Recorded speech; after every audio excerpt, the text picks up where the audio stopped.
ભાવનગરથી eco કારમાં 4 થી 5 લોકો હુમલી ગામ જઈ રહ્યા હતા। તે દરમિયાન અમણિયા નજીક બાઇક સાથે ઇકો કાર અથડાતા 2 થી 3 લોકોને ગંભીર ઇજાઓ થતા તાત્કાલિક સલટી હોસ્પિટલ ખાતે ખસેડવામાં આવ્યા।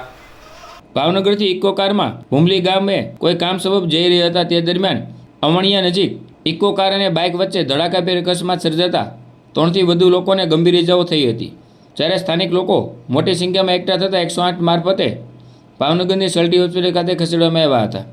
આ બનાવ બનતા પોલીસ સ્ટાફ ઘટના સ્થળે આવીને વધુ તપાસ હાથ ધરી છે।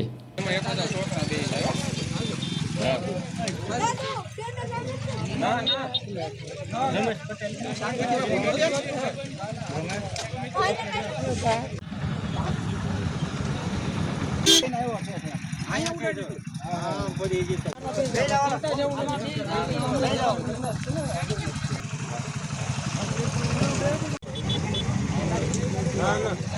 કાંઈ નથી।